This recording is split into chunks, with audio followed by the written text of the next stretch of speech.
Est-ce que vous vous êtes déjà imaginé que la matière était vivante ? Que sous vos pieds, c'était un univers à part entière, que des millions de vers de terre creusaient des galeries où l'eau s'infiltrait, que des feuilles mortes se décomposaient et nourrissaient les sols, que les forêts et les prairies respiraient en permanence.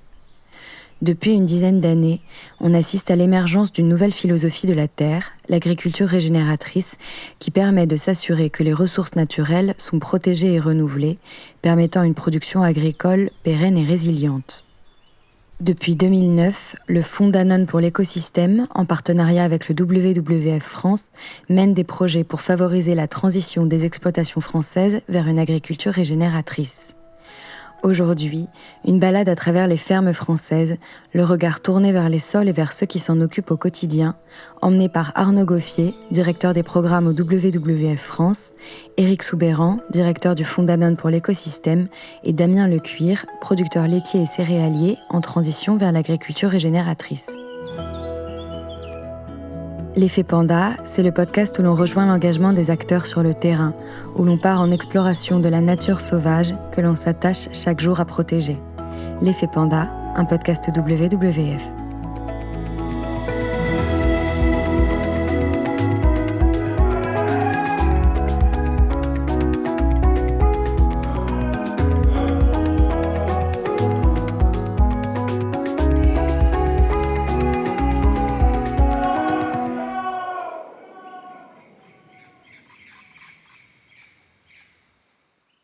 Alors, l'agriculture régénératrice, c'est un concept qui est apparu aux États-Unis il y a quelques années et qui se base sur 3 piliers. Arnaud Goffier, directeur des programmes au WWF France. Le premier étant la protection, la préservation des sols, donc ce qu'on appelle zéro travail du sol. Le deuxième, c'est ne pas utiliser d'intrants de synthèse, donc pas de pesticides et pas d'engrais chimiques. Et puis le troisième et quatrième en fait, puisqu'on peut les distinguer, c'est le bien-être animal et ce qu'on peut dire aussi le bien-être de l'éleveur. Donc essayer de connecter l'agriculteur à son environnement pour faire en sorte qu'il ait des revenus qui soient augmentés et puis un cadre de vie, un cadre de travail qui soit amélioré. L'un des grands principes de l'agriculture régénératrice, c'est par exemple d'arrêter de labourer. Pour plusieurs raisons, c'est que d'une part, quand on laboure, on expose la matière organique du sol à l'oxygène, à l'air, qui va se dégrader et ça va générer des émissions de gaz à effet de serre. Donc ça permet de stocker du carbone, de ne pas labourer. D'autre part, arrêter de labourer, ça permet aussi de favoriser un meilleur fonctionnement du sol. Donc les vers de terre, par exemple, vont être moins perturbés. Ils vont pouvoir creuser plus de galeries dans le sol, ce qui va permettre une pénétration de l'eau plus importante et donc un stockage de l'eau accru pour mieux résister aux périodes de sécheresse. Ne plus apporter de pesticides, ne plus apporter d'engrais de synthèse aussi, ça va participer à éviter de détruire les micro-organismes, de détruire la faune du sol, les champignons, les bactéries qui sont souvent positives pour améliorer la fertilité. Un sol qui n'est pas labouré va donc stocker du carbone, retenir l'eau et augmenter la fertilité du sol. La bonne nouvelle, c'est que le stockage de carbone est cumulatif. Une prairie non labourée est donc un atout important dans la lutte contre le changement climatique. Et si on ne les transforme plus en champs, les prairies peuvent jouer sur un autre des grands axes de l'agriculture régénératrice, le bien-être animal. L'avantage d'une prairie, c'est qu'elle produit de l'herbe pour les animaux. Donc faire pâturer les vaches sur les prairies, ça a l'avantage de compenser une partie des émissions de méthane de ces animaux via le stockage de carbone des prairies, mais aussi de leur fournir une alimentation de qualité qui évitera d'avoir recours derrière à des antibiotiques si elles sont malades. Nourrir les animaux avec ce qui pousse sur les terres de la ferme, cela permet aussi d'atteindre un autre des grands objectifs de l'agriculture régénératrice, l'autonomie protéique. Le terme paraît technique, mais le concept est en vérité très simple.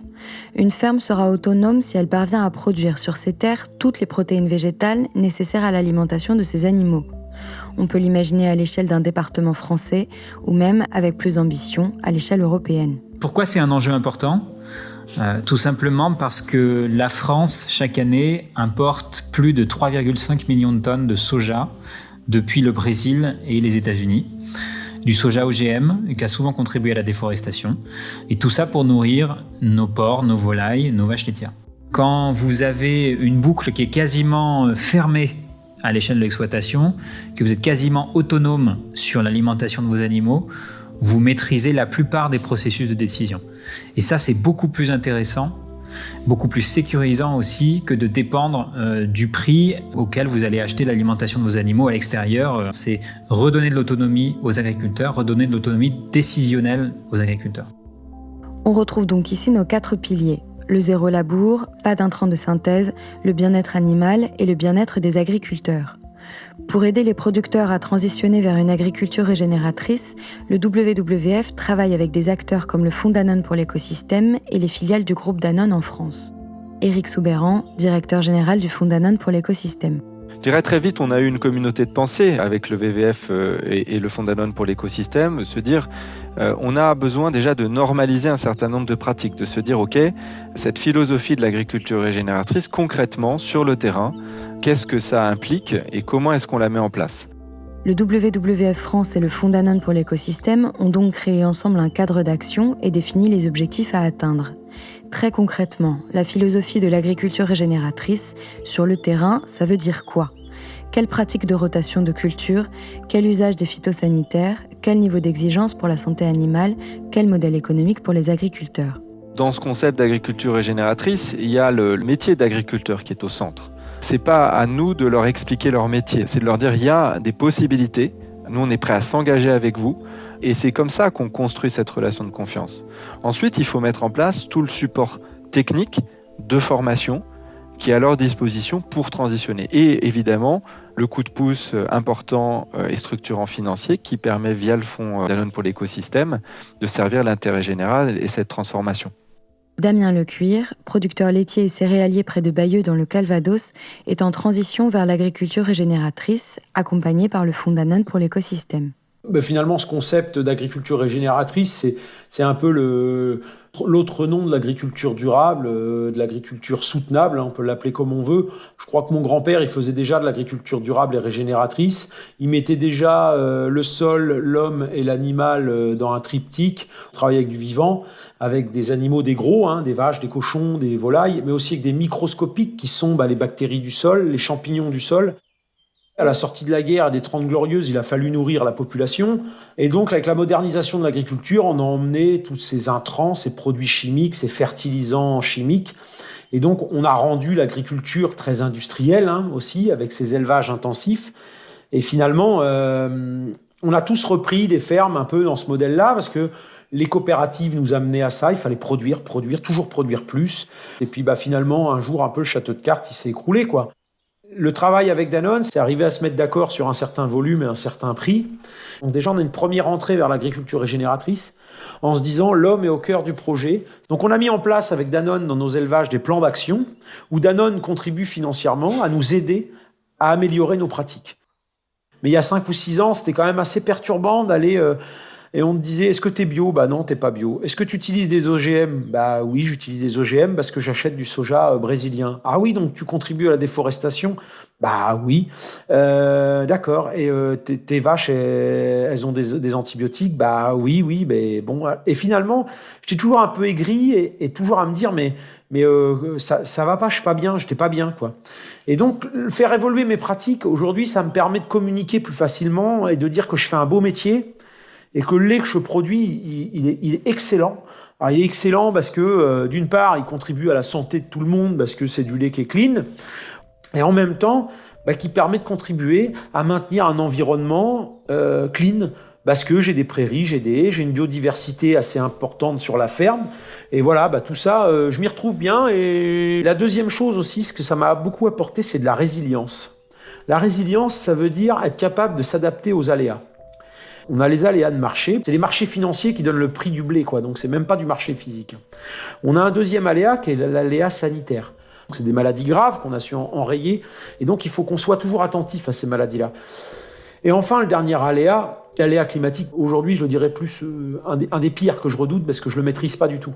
Et finalement, l'agriculture régénératrice, elle me permet d'être plus résilient. Aujourd'hui, Damien fait pousser du soja, des fèves et de la luzerne sur sa ferme pour nourrir ses animaux.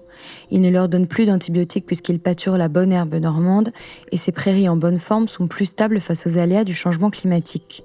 On voit à travers le discours de Damien que tout cela change la vision qu'a l'agriculteur de son métier. Il en est fier, il innove et ne subit plus les fluctuations d'un marché qui décide sans lui. La profession pourrait alors attirer une nouvelle génération de productrices et de producteurs. Et on en aura sans doute bien besoin, parce qu'en agriculture régénératrice, la rotation des parcelles et les prairies en jachère font qu'une exploitation a une production en moyenne 30% plus basse qu'une ferme conventionnelle. La question qui se pose alors, c'est comment avec cette agriculture-là qui a des rendements plus faibles, on pourra continuer à avoir assez de terre et assez de production pour nourrir les populations. La production de viande, et surtout la production de nourriture pour les animaux, en fait, elle occupe une surface qui est absolument considérable en Europe. Il y a plus de la moitié des céréales cultivées en Europe qui sont destinées à nourrir des animaux.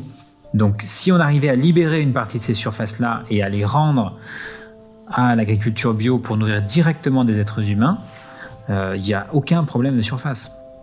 J'ajoute à ça qu'on continue à l'échelle mondiale à gaspiller à peu près 30% de la nourriture qu'on produit. On voit qu'on a clairement des marges de manœuvre pour faire des économies et puis derrière libérer des terres agricoles pour pouvoir accompagner le passage en bio si ça génère un peu moins de rendement.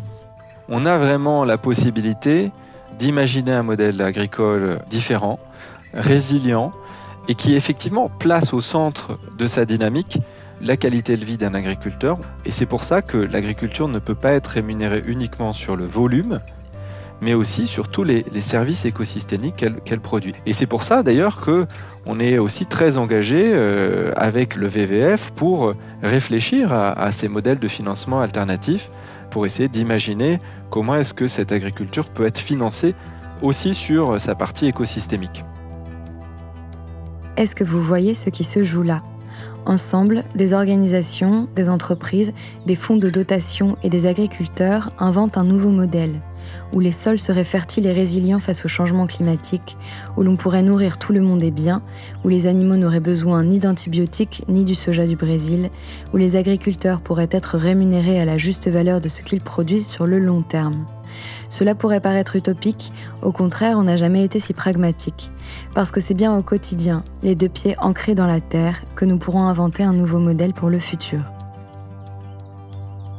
L'Effet Panda est un podcast créé par le WWF France, produit par Leozer Studio, réalisé par Chloé Vibo, mixé par Louis Martinez, avec une composition originale de Jonathan Morali. Pour approfondir le sujet ou soutenir le WWF, rendez-vous sur wwf.fr.